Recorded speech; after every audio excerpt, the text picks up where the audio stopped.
Okay, now we're going to start on a little circuit for the clients or the people who join clubs and they only want to do maybe a 3-day workout on alternate days.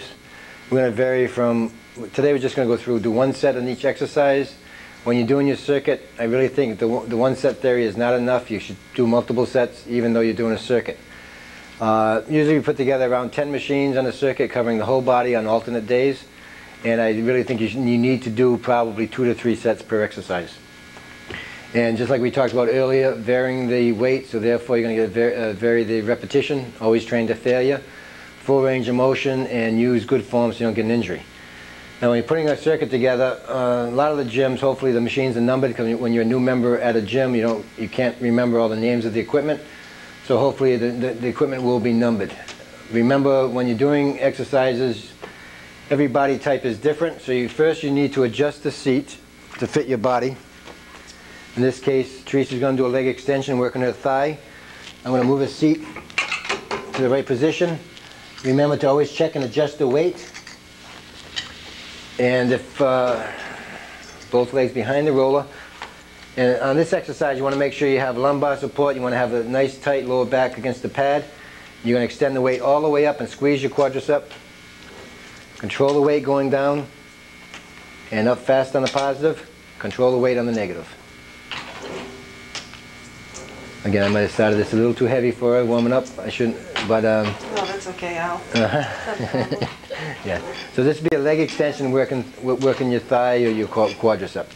Normally you do a set, you'd wait 30 to 60 seconds, rest, get out of position, shake it off, and go back and do your second set. I don't really like to see people go that fast, otherwise you're going to hit exhaustion versus muscle fatigue.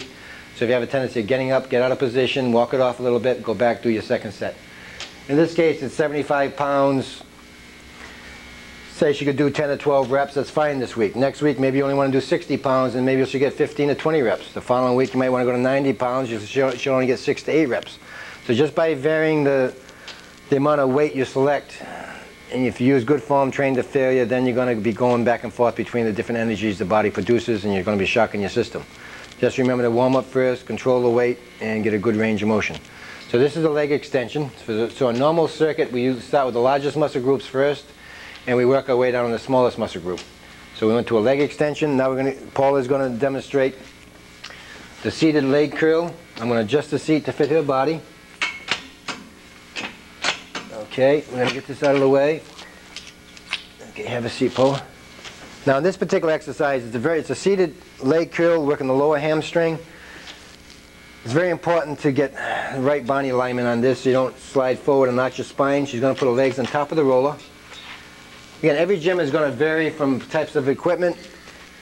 It may be a lying leg curl, maybe a standing leg curl. There's all different variations of every manufacturer makes a different type of equipment. So depending on what your gym has to offer, you would put together a circuit, 2 or 3 exercises for each muscle group on the larger muscle groups, and probably 1 set for the smaller muscle group. So this is a seated leg curl. Now she's got her legs in position. I've got to get this tight on her thigh, so she doesn't have a tendency of sliding forward and notching her back. Now she's going to extend her feet under her butt, squeeze the hamstring, slowly come up without hyperextending the knee. Again, if you're on this machine for the first time yourself and you got too much weight on there and you come up way too fast and your knee hyperextends, you could get into serious knee problems. So always control the weight. In this case, going down is the positive movement and coming up is the slower negative movement.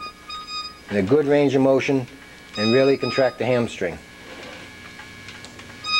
And again, Paula's got 60 pounds on here.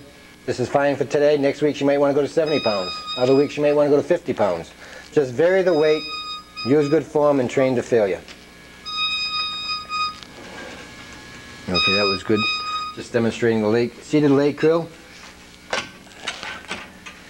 Now when you're doing a circuit, I mean, if they have enough selectorized pieces of equipment, that's fine. There's no reason why you can't incorporate free weights with your circuit. If you decide you want to split your body into muscle groups, we usually do, depends on how many days, there's no right or wrong way. It could be a 3-day on, 1 day off, 4-day on, 1 day off, 5-day on, 2-day off, if you're splitting your body into different muscle groups. Your body needs 48 hours to recover at least before you can train the same muscle again. The older you get, the more time you need to recover. So if you decide you want to split your body, there's no right or wrong way as long as you're safe and your muscle group has enough time to recover.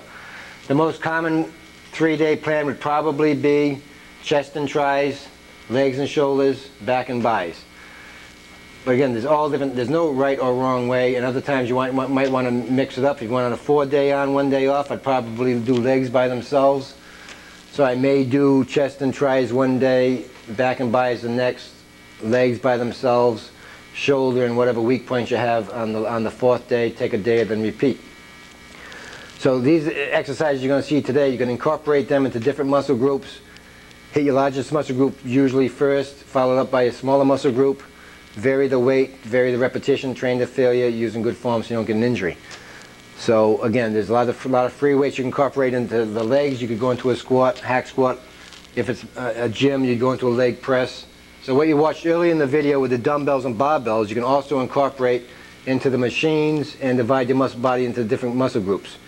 On the legs, we didn't go into the back room where we have all the power racks and leg presses and the leg squat racks. So I mean, you would probably want to add in a leg press if you were going to be doing your legs on a separate day, along with the exercises you saw earlier in the video with the home training.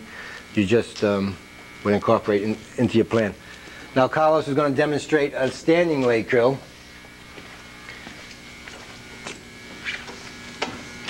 Now in this particular one, you do 1 leg at a time. Maybe, okay, in this exercise, you would burn out on 1 leg and then you'd alternate and do the other leg. All right, Carlos, let's change legs for a second. Now in this exercise, it's not a hip flexor exercise or low back exercise. You've got to remember to keep your thigh and knee against the pad. You see a lot of people pulling their leg away from the pad and curling up, and that's a good way to hurt your lower spine. So on the standing leg curl, keep your thigh and knee pressed against the pad, and you're really extending your foot up towards your rear end and really squeezing your upper hamstring. So again, here you've got 2 different hamstring exercises. Earlier we did lunges and we did dumbbell deadlifts. There's many different variations of each exercise. It's unlimited about how many different how much variety there is in free weights to barbells to cables to machine. All right, so that's a standing leg curl. You'd burn out on 1 leg, then you'd alternate and do the second leg, then you would rest, and then again, I really think you need to do more than 1 set. So you'd get up, get out of position, and go back and do at least a second set. So if you go back to earlier in the video when we talked about different repetitions and different sets, you do that on a circuit as long as you have enough time. And I would highly recommend doing at least 2 sets, even if time is limited. I don't think the 1 set theory to failure is really enough. 2 sets would be adequate, but 1 set, I don't know, I think you're going to get very minimal results. What do you think, Carlos? Yeah, vary your workout based on your body type. Mix it up and use the different energy cycles as Al mentioned, and just have a lot of fun and be spontaneous. And the problem with the 1 set theory is most people just won't go to complete failure. So I mean, if you did the 1 set theory, I think it would work if you went to absolute failure. But the problem is people don't really push that hard, so without going to total failure, you're really much better off going into the 2nd and 3rd set. If you're going to do multiple sets, the first set would be a light warm-up set.